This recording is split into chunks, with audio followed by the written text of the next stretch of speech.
El día de hoy vamos a hablar sobre vía aérea. Vamos a hablar sobre anatomía de la vía aérea, diferencias anatómicas entre los niños y los adultos. Vamos a hablar un poco de la fisiología de la vía aérea superior. Vamos a mirar sobre la evaluación de la vía aérea en pediatría y el manejo de la vía aérea normal. En cuanto a la anatomía de la vía aérea superior, arrancamos diciendo que la vía aérea se compone de boca, nariz, nasofaringe, orofaringe, laringofaringe y laringe. Está compuesta la parte de la boca principalmente por la lengua y por los dientes. La boca a nivel anterior va a limitar con los labios, en su límite superior con el paladar duro y el paladar blando, en su límite inferior con el piso de la lengua, en el límite posterior con la orofaringe. La lengua es muy importante ya que de ella va a depender una vía aérea permeable. La nariz se compone de un vestíbulo en la parte anterior que se extiende desde las narinas hasta las coanas. Limita anteriormente con las narinas y posterior con la nasofaringe y está separada de la cavidad oral gracias al paladar. Dentro de la nariz vamos a encontrar los cornetes, que son 3 pliegues de tejido que se van a proyectar desde las paredes laterales al tabique. Tenemos el cornete superior, medio e inferior, y debajo de cada cornete vamos a tener un espacio estrecho al que vamos a denominar meato. A esos meatos nasales van a drenar los sistemas de drenaje, como en el meato superior, que va a estar el seno esfenoidal y las setillas etmoidales posteriores, al meato medio, en donde va a drenar los senos maxilar, frontal y etmoidal anterior, y el meato inferior, en donde va a drenar la glándula lacrimal. La irrigación de la parte de la nariz está dada por los plexos vasculares de Kieselbach y Woodruff, y estos a su vez están formados por la anastomosis de las arterias a nivel del plexo de Kieselbach por las arterias etmoidales anterior y posterior, la esfenopalatina, la palatina mayor y la rama septal de la arteria labial superior, y a nivel del plexo de Woodruff está la arteria esfenopalatina y la arteria palatina mayor. Importante saber que la mayoría de los casos de epistaxis se producen por sangrados del plexo de Kieselbach en un 90% de los casos y un 10% son posteriores. En cuanto a la faringe, es un embudo muscular que se extiende de las aberturas nasales posteriores a la laringe. Tenemos tres porciones a nivel de la faringe, la nasofaringe, la orofaringe y la laringofaringe. La nasofaringe es distal a las aberturas nasales posteriores y superior al paladar blando y recibe los conductos otofaringeos, alberga también a la amígdala faringe.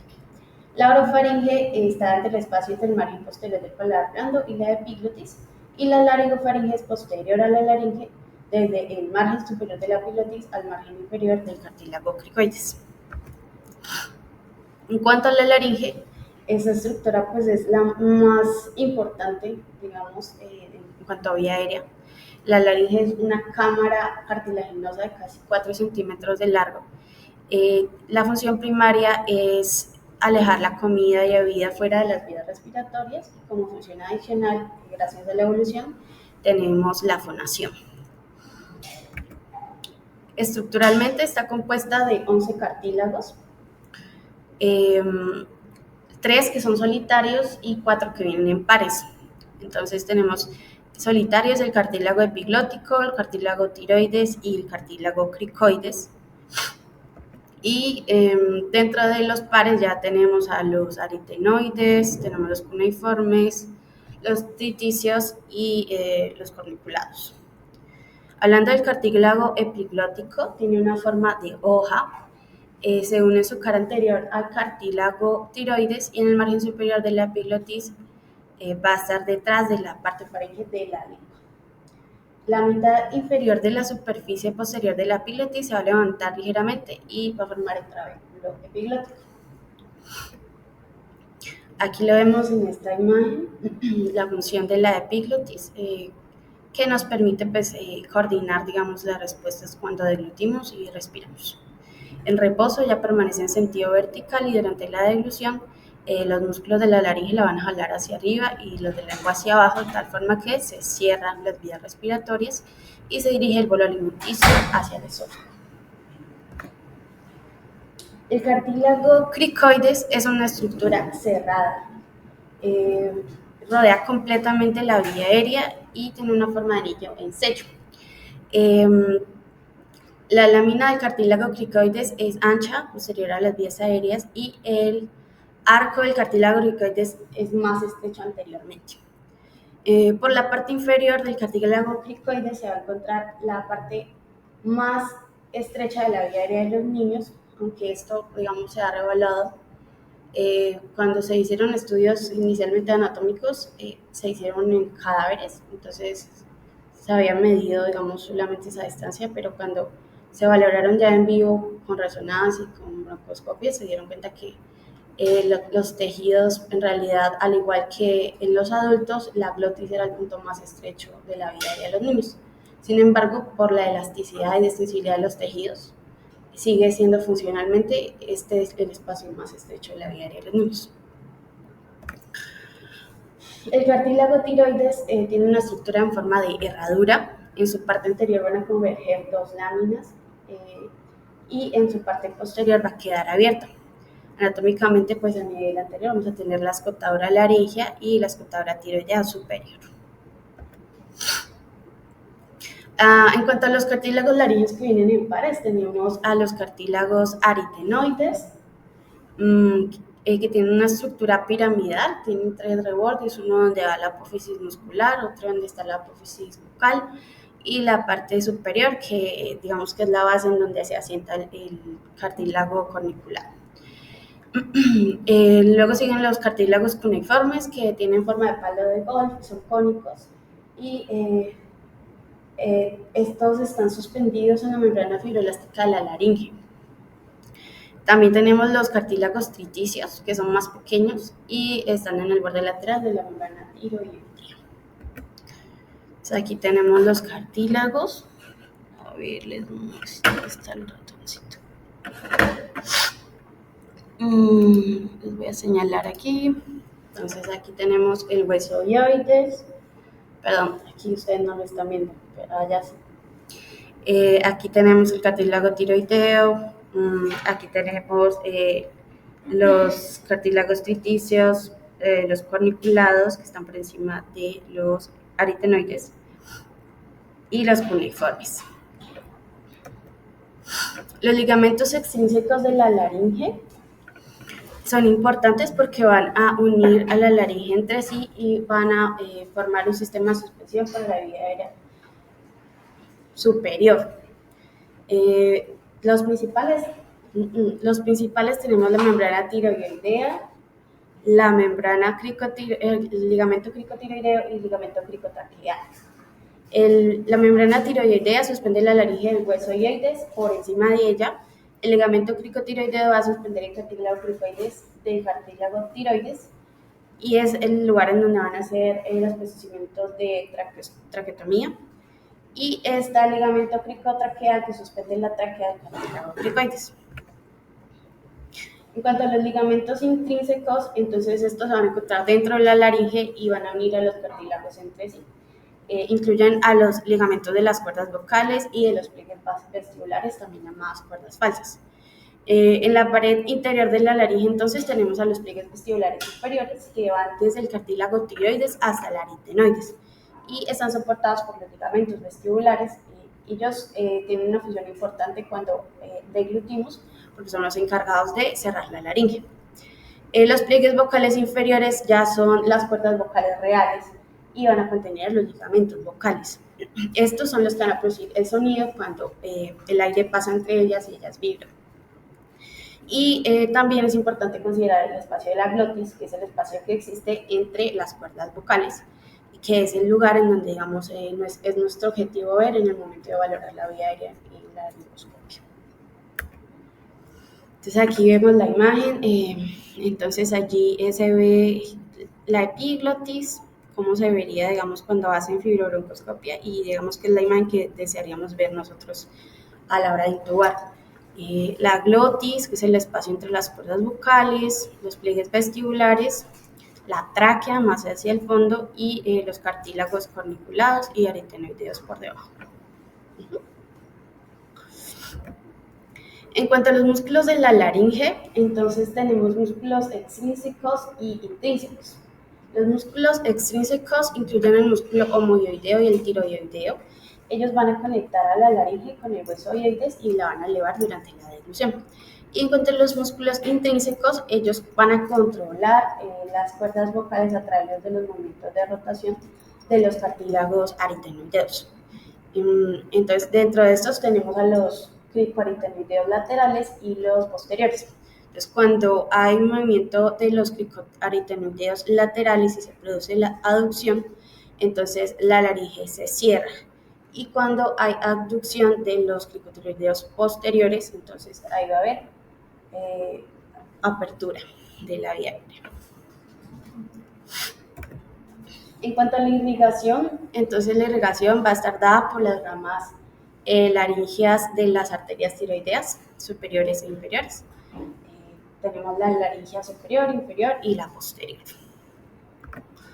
En cuanto a la inervación, va a estar dada por las ramas del nervio vago, el nervio laríngeo superior y el nervio laríngeo recurrente. A su vez, el nervio laríngeo superior se va a dividir en dos ramas, una interna y otra externa. La interna va a proporcionar inervación sensorial a la porción supraglótica y la rama externa va a dar la inervación motora al músculo cricotiroideo.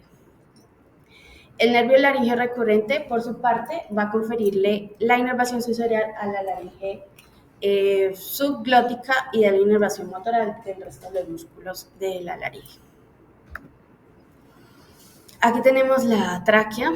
La tráquea también hay que considerarla porque en niños el diámetro es menor y es más pequeño, más corto. La tráquea es un tubo de composición cartilaginosa que va desde el cartílago cricoides hasta la carina. Digamos que en adultos, en inspiración alcanza una altura de C4 y en total inspiración llega a C6. La longitud y el diámetro de la tráquea van a variar con la edad. En neonatos, entonces la longitud es de 3 centímetros solamente y el diámetro es de 6 milímetros. En niños más grandes, la longitud es de 7 a 10 y el diámetro es de 10 milímetros. Y en los adultos ya 15 centímetros y diámetro de 13 a 22. Se compone de 16 a 20 cartílagos que tienen una forma de C y que están unidas por una membrana traqueal y sostenidas por el músculo traqueal. En cuanto a la función de la laringe, entonces va a tener diferentes movimientos de acuerdo, digamos, al ciclo respiratorio en que nos encontremos. Entonces, en el caso de la inspiración, entonces hay un aumento de la presión intratorácica negativa, hay una tracción de la laringe y hay un aumento de la distancia entre los pliegues ariepiglóticos y los vestibulares. Esa contracción de los músculos laringeos, el movimiento lateral de los aritenoides, va a generar separación de esos pliegues y eso va a permitir que haya una entrada laringea, pues un mayor paso de aire por la vía aérea. Y cuando ya estamos en la expiración, la laringe va a volver a un reposo y va a haber acortamiento longitudinal de la distancia entre esos pliegues, de tal forma que se cierra. El cierre glótico durante la aspiración forzada es un cierre laringeo voluntario y que fisiológicamente se parece mucho al laringoespasmo. En este se va a producir contracción de los músculos laringeos y también una reducción de la distancia interaritenoidea. Se describen movimientos de balanceo anterior y medial de los aritenoides, de tal forma que los pliegues vocales, vestibulares y ariepiglóticos se van a juntar entre sí. Va a haber un acortamiento longitudinal de la laringe que va a reducir el espacio del área ariepiglótica, vestibular y los pliegues vocales. Y también se van a generar contracciones del músculo tiroideo que va a generar todavía un mayor cierre por elevación de la cápsula ioidea y del cartílago tiroides.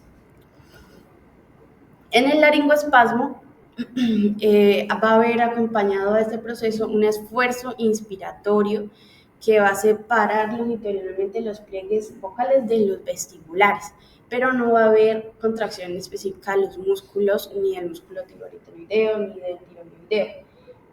Entonces la posición entre los pliegues ariepilóticos y los tiroideos es mínima. Y entonces durante un laringoespasmo leve, la parte superior de la laringe quedaría parcialmente abierta por este mecanismo. Y se generaría a la auscultación un estilo respiratorio agudo. Entonces, en cuanto a las principales diferencias anatómicas que tenemos entre los niños y los adultos en cuanto a vía aérea, tenemos que los niños tienen una occipución más prominente, las fosas nasales son más estrechas, la lengua es mucho más grande, ocupa mucho más espacio en la orofaringe, la laringe es más cefálica, la epiglotis es angosta, es larga, flexible y angulada, y en general la tráquea va a tener menos diámetro y longitud. Entonces, en cuanto a la occipucio más prominente, como lo vemos en la imagen, al tener ellos esa occipucio más grande, pues eso hace que la cabeza se fleje más y eso generará más obstrucción a la vía aérea. Esta combinación pues genera más dificultad para la laringoscopia porque va a haber una desalineamiento, o sea, no se van a generar alineamiento de los ejes, tanto oral, laringe y traqueal. Se pueden utilizar diversas maniobras para, digamos, mejorar esta posición. En los niños, más o menos hasta los 5 meses, se utiliza esa estrategia de colocar esa toalla por debajo, y luego cuando ya van creciendo ya se colocaría la toalla por debajo de la cabeza para nivelar los ejes. Pero en niños pequeñitos la toalla iría por debajo de la espaldita. En cuanto a la epiglotis, es estrecha en el lactante, tiene una forma de omega y es angulada respecto al eje de la tráquea. Por eso cuando manejamos, digamos, la vía aérea en niños, la hoja del laringoscopio debería en realidad ser recta, porque nos va a ayudar a desplazar mejor la epiglotis y visualizar mejor la glotis. Aquí tenemos la laringe, que comparativamente con el adulto está en una posición más cefálica. Entonces, en niños se va a encontrar a nivel de C4 y en adultos la vamos a encontrar a nivel de C6, mucho más abajo. Entonces, eso condiciona que los niños tengan algo que llamamos una laringe más anterior, que incluso si ustedes ven los neonatos, algunos neonatos solamente con abrir la boca ya se les ve la laringe ahí. Aquí vamos a hablar sobre la porción más estrecha de la vía aérea, como les expliqué, lo de la porción cricoidea, que funcionalmente representaría el punto más estrecho en niños, pero pues que ya se sabe que realmente el punto va a ser siempre la glotis. Anatómicamente por área sería la glotis en personas vivas, pero funcionalmente en niños el punto más estrecho siempre va a ser cricoides.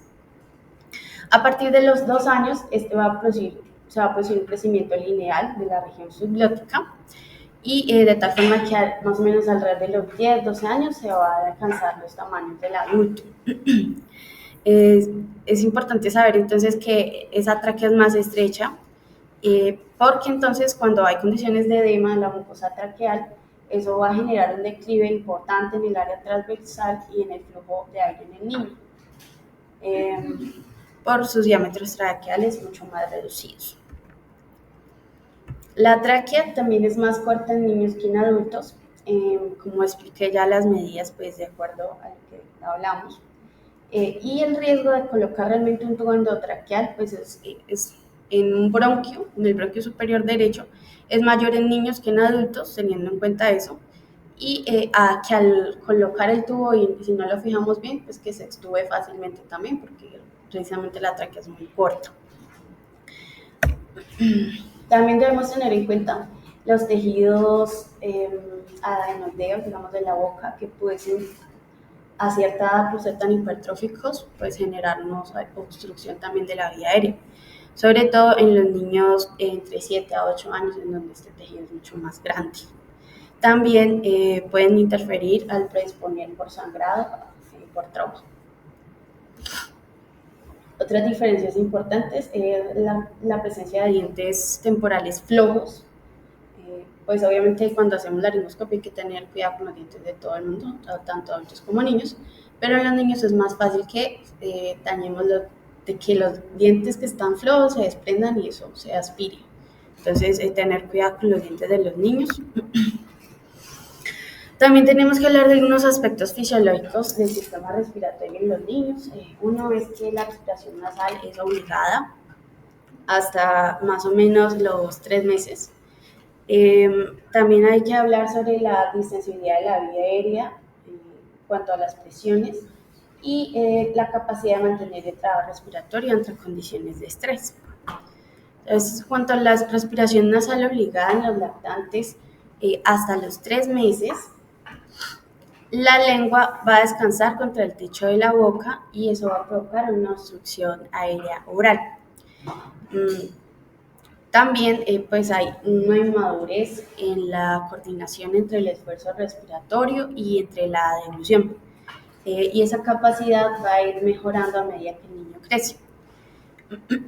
Además, a medida que el niño crece, la laringe ya se va a ir ubicando, se va a ir agrandando y se va a ir ubicando más caudalmente en el cuello a medida que crece la columna cervical.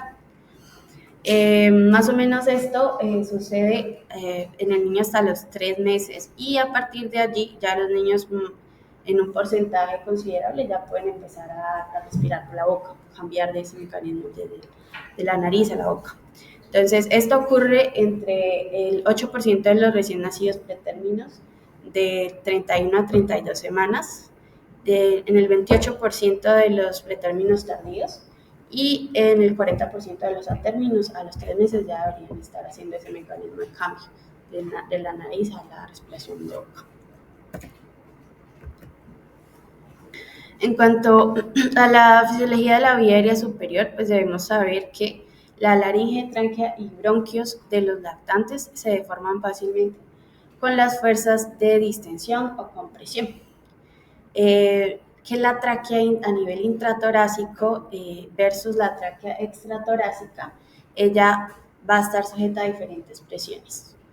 Entonces, a nivel cuando se da la expiración, entonces hay una presión intratorácica negativa, pero cuando se da la inspiración, esta presión se pone todavía más negativa. Y eso hace que se dilaten y se estiren la tráquea y los bronquios intratorácicos. Cuando hay obstrucción a nivel de la vía aérea extratorácica superior, como en los casos de epiglotitis, laringotraqueitis, cuando hay obstrucciones por cuerpo extraño, entonces esto genera aumento de las presiones negativas y va a generar un esfuerzo inspiratorio excesivo. A su vez, eso va a llevar a un colapso de la vía aérea por debajo de ese nivel de estrechez y se va a producir un estridor inspiratorio. A diferencia de la obstrucción en la vía aérea superior, si se genera esa obstrucción, pero a nivel de la tráquea intratorácica o a nivel de los grandes bronquios, el estridor, pues la vía aérea también va a colapsar, pero el estridor va a ser continuo. Cuando hay obstrucción de la vía aérea inferior a nivel periférico, como en los casos de asma o de bronquiolitis, entonces se va a producir un colapso intratorácico y bronquial significativo durante la expiración. Se van a generar fases expiratorias prolongadas y a nivel del examen físico observaríamos sibilancias y atrapamiento de aire. También debemos saber que en el neonato y en el lactante la ventilación es menos efectiva. ¿Por qué? Pues porque los recién nacidos cuentan con menos alvéolos, nacen más o menos con 25 a 150 millones comparados con los 400 millones, 800 millones del adulto, y estos son menos estables por la presencia o no de surfactante, dependiendo si son a término o pretérmino. Entonces eso les condiciona a que tengan una reducción de la sensibilidad pulmonar. Sin embargo, la tasa de consumo de oxígeno en los niños es muchísimo más alta que la de los adultos. Entonces, casi el doble, entre 6 a 8 en los neonatos y lactantes y en adultos de 3 a 4 mililitros de kilogramo minuto. Por lo tanto, eso va a condicionar que el niño respire con un menor volumen tidal y a una mayor frecuencia. En cuanto al árbol tráqueo-bronquial, como les decía, la diferencia del calibre respecto al adulto genera mucho mayor resistencia frente al paso del aire. Eso hace que el flujo sea más turbulento incluso durante respiraciones normales. Además, la mucosa está muy vascularizada, entonces es más propensa a inflamarse cuando uno la manipula. Entonces, ante un mínimo grado de edema, el acúmulo de secreciones o broncoespasmo pueden aumentar de forma exponencial la resistencia que se tiene al paso del aire y eso puede conducir a que se obstruya la vía aérea de forma rápida. Entonces, en la imagen ustedes ven ese edema.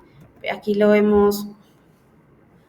Entonces, cuando hay aumento de 1 mililitro de edema en un niño, hay una reducción del área de superficie, digamos, de la tráquea de un 75% comparado con la pérdida de un adulto que sería más o menos un 44% y un aumento muchísimo mayor de la resistencia, más o menos 16 veces más en el niño que en el adulto, que es 3 veces más.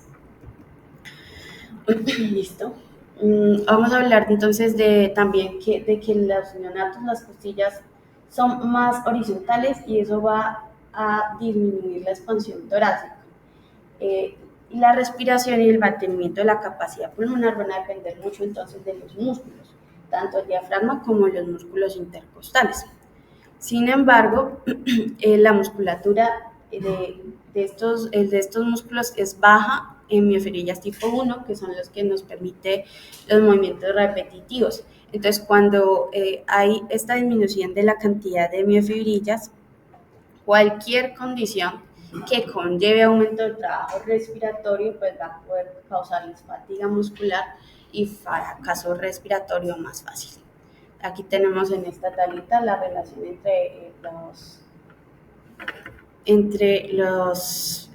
el nivel pues, de porcentaje de fibras tipo 1 en pretérminos, términos y mayores de 2 años.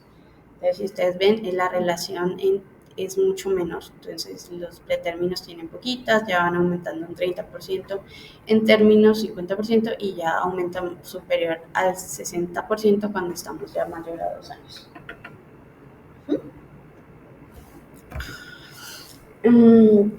Entonces, todo lo que les conté va a generar al final que la eficacia de la ventilación en el niño sea menor en comparación con la del adulto. Van a tener menores capacidades funcionales que van a conllevar a menor reserva en apnea y en caso de que haya apnea o ventilación alveolar inadecuada, ellos van a presentar hipoxemia con mucha más rapidez. Además, también tenemos que tener en cuenta que cuando hacemos procesos de sedación, también hacemos que disminuya, digamos, el flujo de aire gracias a la pérdida del tono de las estructuras faríngeas. Entonces, eso es para tener en cuenta y que gracias a las maniobras de permeabilización, pues eso se puede mejorar un poquito. La evaluación de la vía aérea va a empezar pues con una historia clínica completa, en donde debemos valorar si hay presencia o no de anomalías que pudiesen supeditar, por ejemplo, que el niño haga infecciones del tracto respiratorio superior, que eso, pues, digamos, nos alertaría que hayan alteraciones anatómicas de la vía aérea. Ronquidos, si el niño presenta ronquidos, respiración ruidosa o si es obeso, también nos podría generar vectores de vía aérea difícil. Tos, si tiene el niño tos crónica, ya sea metálica, productiva, súbita, que nos pudiese decir que hay un proceso a nivel pues, de la parte laringea que puede estar alterado. Historia de Krups, estridor inspiratorio, que el niño esté disfónico, que use broncodilatadores, que tenga historia de cuerpo extraño, antecedente de problemas anestésicos, atopía. Debemos valorar también si hay historia o no de síndromes congénitos que se puedan asociar, digamos, a alteraciones de la vía anatómica y a una vía aérea más difícil y prematuridad. Al examen físico debemos valorar el aspecto general del niño, sus expresiones faciales, si hay aleteo nasal, si el niño respira por la boca, cuál es el color de las mucosas, si hay presencia o ausencia de retracciones, si hay frecuencia respiratoria aumentada, presencia ausencia de cambios de voz, apertura del tamaño de la boca, qué tan grande es la lengua en relación con otras estructuras, cómo es el paladar, cómo es la mandíbula, eh, lo que les dije de los ruidos respiratorios, cómo está la fase respiratoria del niño y cómo están los niveles de saturación. Y la microtia, porque la microtia bilateral se asocia con hipoplasia mandibular. Entonces, habría que valorar ese aspecto en esos niños.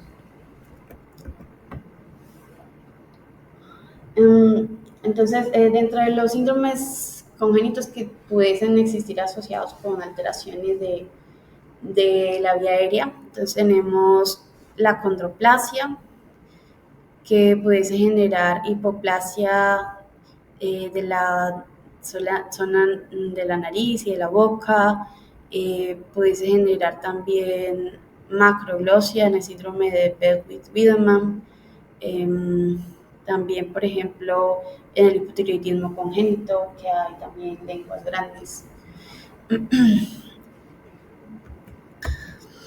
A nivel del examen físico también tenemos que valorar la columna cervical. Es muy importante porque nos permite, digamos, valorar y mirar qué tanta es la limitación de la extensión y de la flexión del cuello, que puede contribuir a que no podamos manejar adecuadamente la vía aérea. Entonces hay, por ejemplo, en el niño con síndrome de Down hay una predisposición a una luxación atlanto-occipital porque la movilidad de esa articulación está aumentada.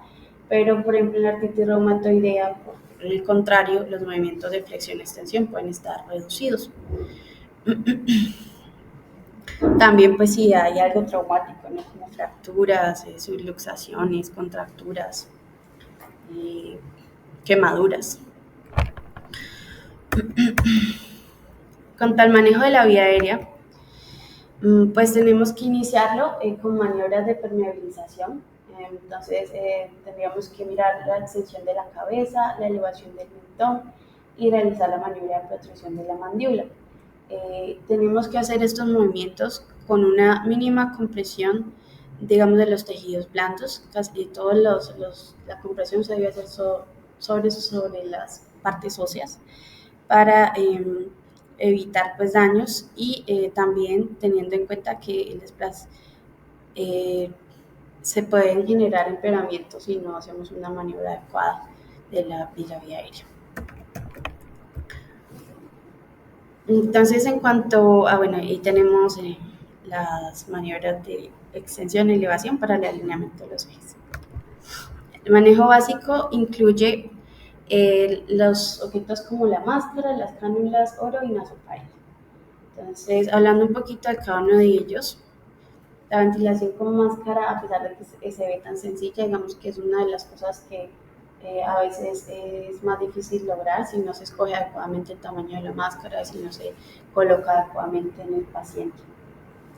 Es un apoyo vital durante la ventilación y debe ser del tamaño apropiado, haciendo un sello alrededor de la boca y de la nariz. El sostén de la máscara se debe realizar con la maniobra de la C y de la E. De esta forma, entonces el índice y el pulgar de la mano izquierda formando una C y el dedo meñique en el ángulo de la mandíbula formando una E con el resto de los dedos. De esta forma, como lo ven en la imagen. En cuanto a las cánulas nasofaringeas y orofaringeas, entonces son útiles cuando queremos despejar, digamos, la obstrucción causada por la lengua, básicamente. Se debe tener en cuenta el estado de conciencia del paciente. Entonces, la cánula orofaringea puede generar reflejo nauseoso y empeoramiento pues, más riesgo de asfixia por aspiración en pacientes conscientes. Entonces, no se debería utilizar en ellos. El tamaño de la cánula se escoge en base a la distancia que existe para la orofaringe entre la comisura labial y el ángulo de la mandíbula. Y para la cánula nasofaringea, la distancia entre la narina hasta el ángulo de la mandíbula. También tenemos que tener en cuenta una lubricación adecuada para evitar traumatismos y sangrados.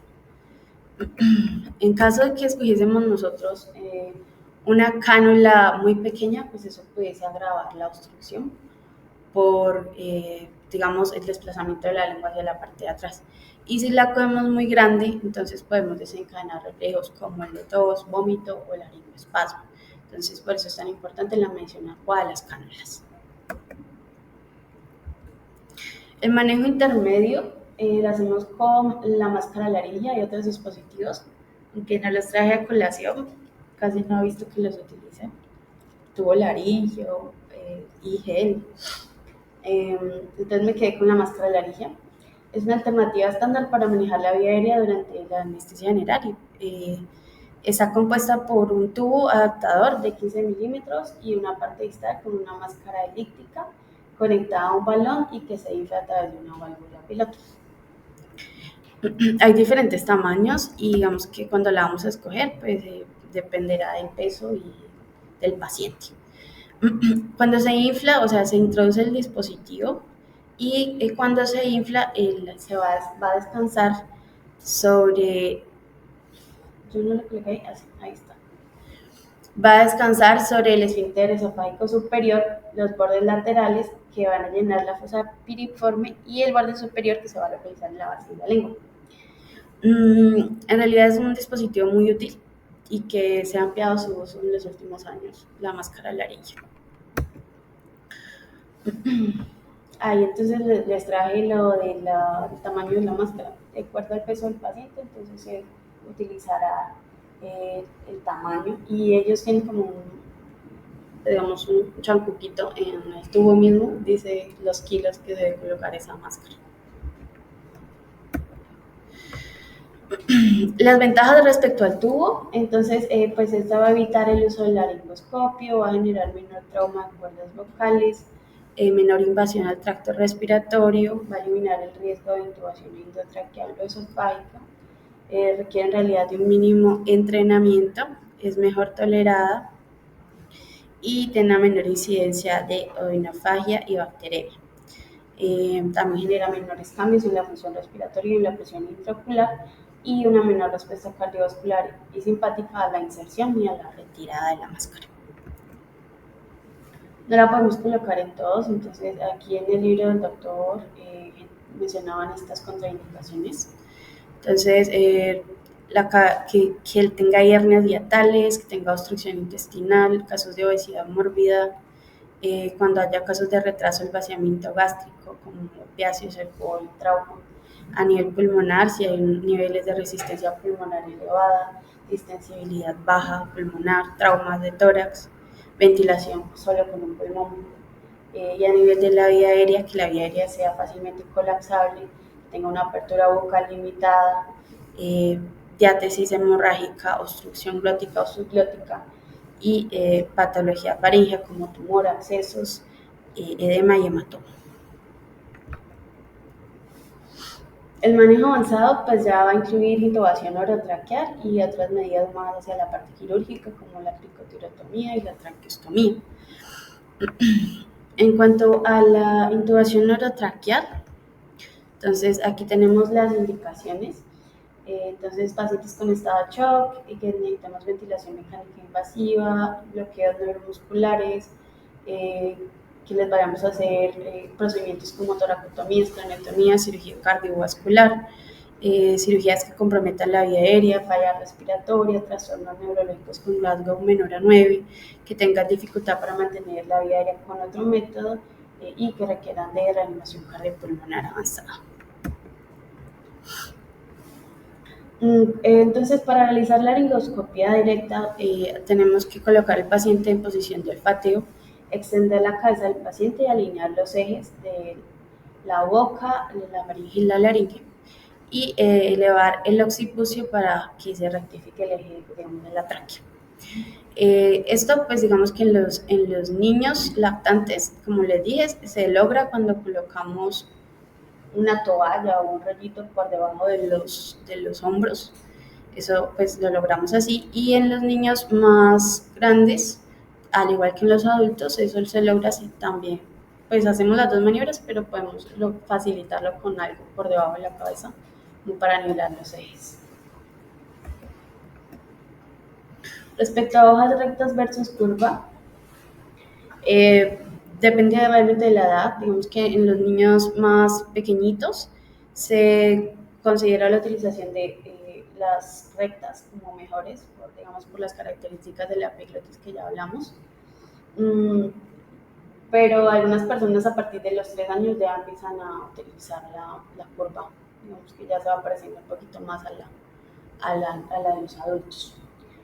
En este libro mencionaba pues que menores de 6 años se utilizarán hojas rectas y, y cuando ya fueran mayores de esa edad pues ya pudiesen utilizar la curva. En cuanto al tamaño del tubo traqueal, también va a depender de la edad y del peso realmente. Hay varias fórmulas que nos permiten hacer una aproximación al tamaño. Entonces, dependiendo de si el tubo tiene balón o no tiene balón. Entonces, si no tiene balón, el tamaño del tubo sería la edad sobre 4 más 4. Y si tiene un balón, entonces sería la edad en años sobre 4 más 3. Eso es solamente aplicable para mayores de 2 años. En los niños más pequeñitos, entonces ahí sí ya tendrían que mirar de acuerdo al peso que tubo le correspondería. Hablando entonces un poquito de secuencia de intubación rápida, pues es un proceso que nos permite, es un proceso secuencial de preparación, sedación y parálisis que nos va a permitir la intubación orotraqueal de emergencia. Primero se tiene que hacer un proceso de preoxigenación, el proceso de preoxigenación, sedación y de parálisis. Entonces, con la preoxigenación se debe dar al 100% y debe iniciarse lo antes posible, una vez que hace evidente la necesidad de intubación orotraqueal. Si el niño está respirando espontáneamente, lo podemos hacer con máscara de no reinhalación, mínimo 3 minutos. Y si el niño está apneico, entonces ya con ventilación balón mano, teniendo una FIO del 100% a un flujo de 7 litros por minuto. El objetivo pues, es mejorar los niveles de oxígeno y desplazar, digamos, el nitrógeno que hay a nivel pulmonar, porque recuerden que los niños es más fácil que se coloquen hipoxémicos cuando los dejamos sin ventilación.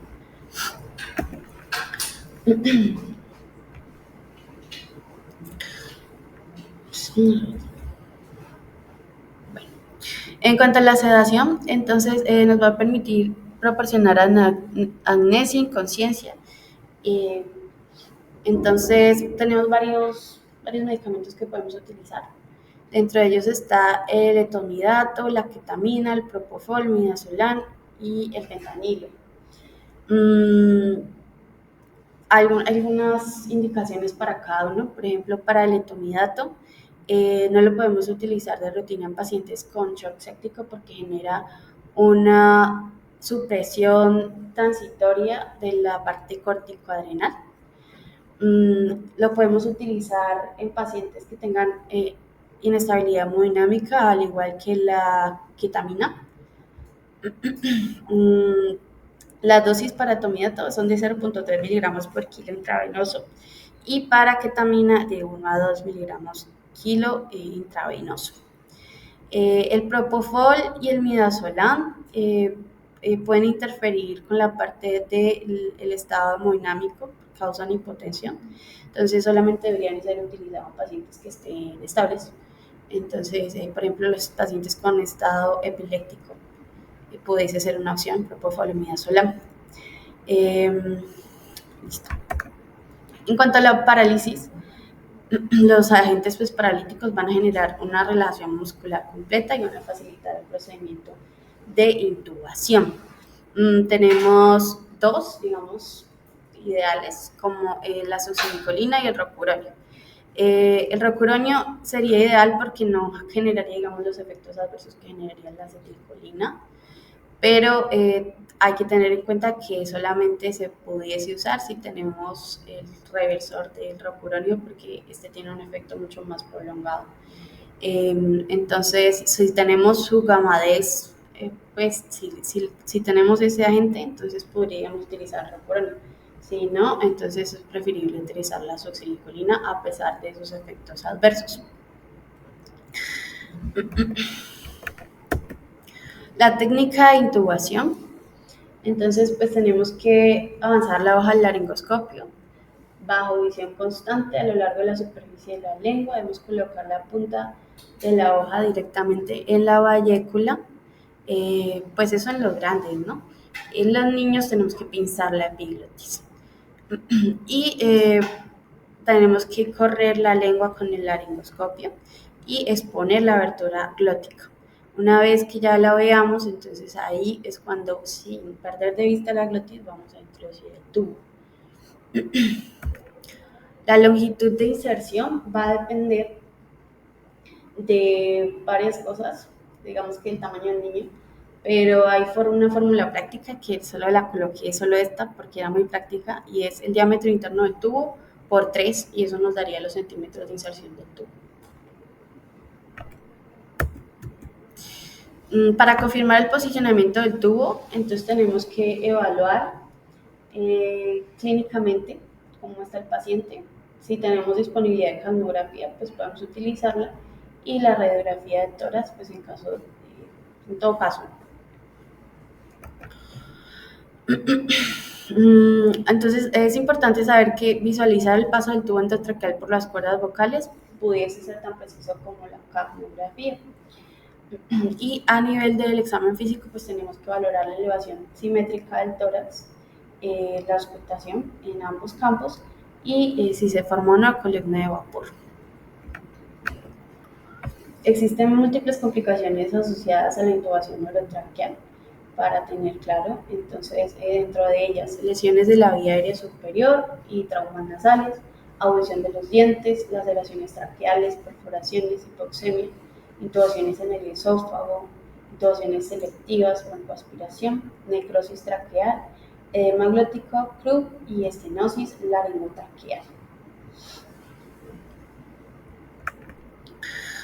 Y listo, eso es como lo que les tenía para compartir hoy. Daniela. Sí, doctor, dígame. Daniela, ¿me oyen?